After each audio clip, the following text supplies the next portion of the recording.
लेखक पंडित श्री राम शर्मा आचार्य। हारिए न हिम्मत। नित्य पढ़ें। दूसरे के छिद्र देखने से पहले अपने छिद्रों को टटोलो। किसी और की बुराई करने से पहले देख लो कि हम में तो कोई बुराई नहीं है। यदि हो तो पहले उसे दूर करो।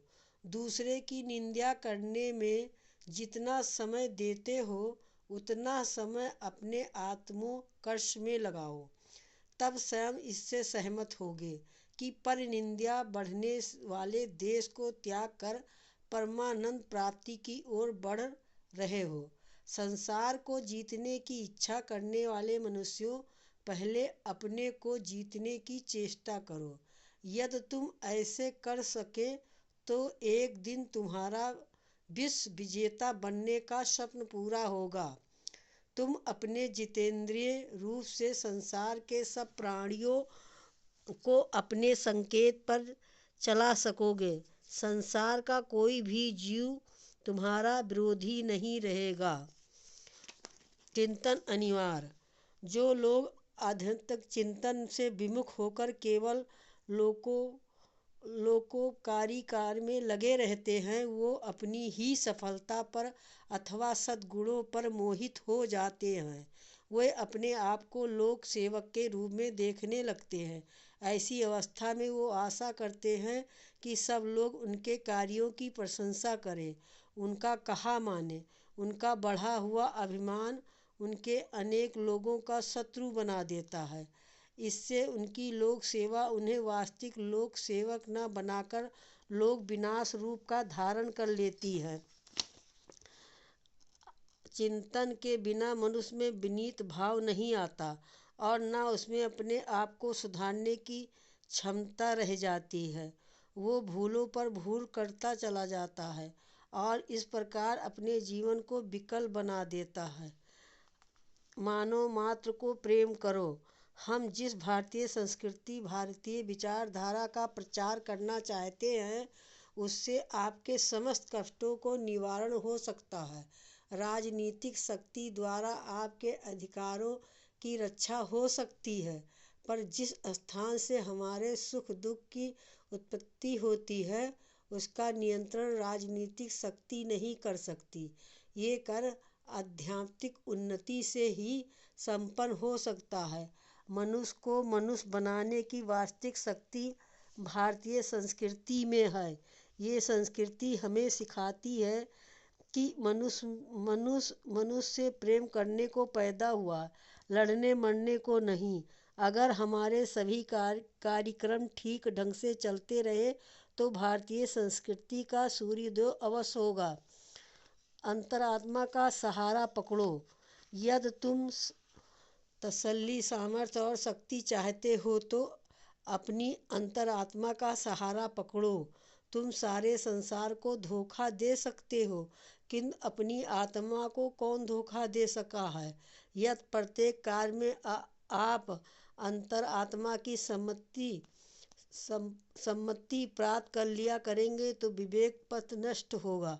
दुनिया भर का विरोध करने पर भी यदि आप अपनी अंतरात्मा का पालन कर सके तो कोई आपको सफलता प्राप्त करने से नहीं रोक सकता। जब कोई मनुष्य अपने आप को अद्वितीय व्यक्त समझने लगता है और अपने आप को चरित्र में सबसे श्रेष्ठ मानने लगता है, तब उसका आध्यात्मिक पतन होता है। जीवन को यज्ञमय बनाओ।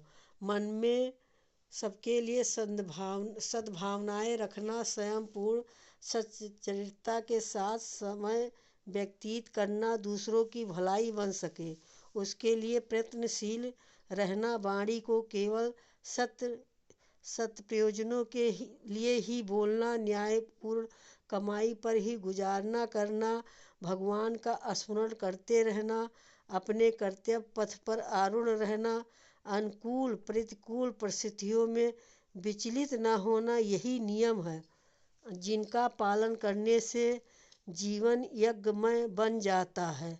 मनुष्य जीवन को सफल बना लेना ही सच्ची दूरदर्शिता और बुद्धिमत्ता है।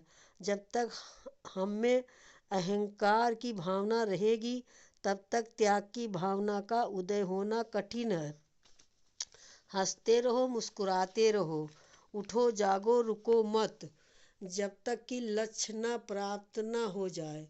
कोई दूसरा हमारे प्रति बुराई करे या निंदा करे, उद्वेगजनक बात कहे तो उसको सहन करने और उसे उत्तर न देने से बैर आगे नहीं बढ़ता। अपने ही मन में कह लेना चाहिए कि इसका सबसे अच्छा उत्तर है मौन। जो अपने कर्तव्य कार्य में जुटा रहता है और दूसरों को अवगुणों को खोज में नहीं रहता, उसे आंतरिक प्रसन्नता रहती है। जीवन में उतार चढ़ाव आते ही रहते हैं। हंसते रहो, मुस्कुराते रहो। ऐसा मुख किस काम का जो हंसे नहीं, मुस्कुराए नहीं।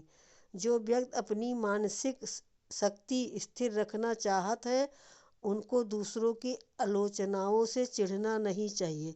आत्मसमर्पण करो।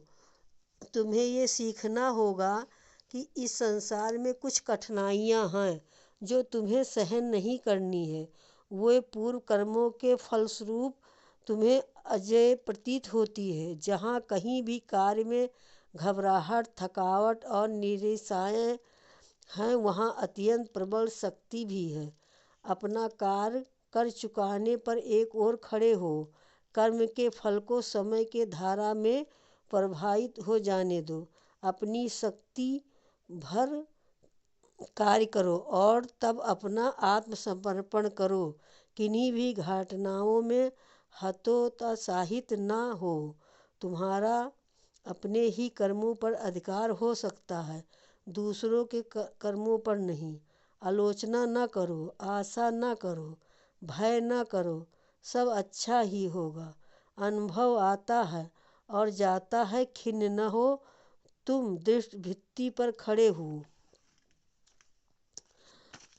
मार्गदर्शन के लिए अपनी ही ओर देखो।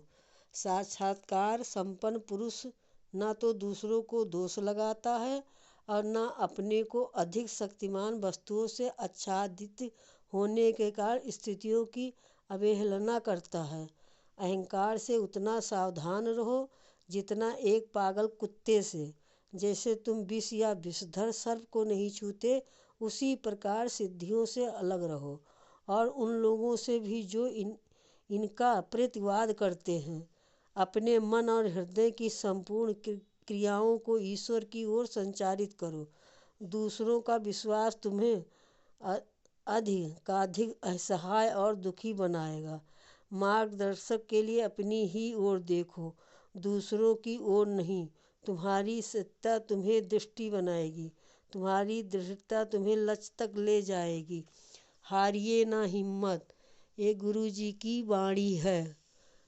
आप इस कहानी को सुनना, बहुत बहुत धन्यवाद। और इस कहानी को सब्सक्राइब करा, इसी के लिए बहुत बहुत धन्यवाद।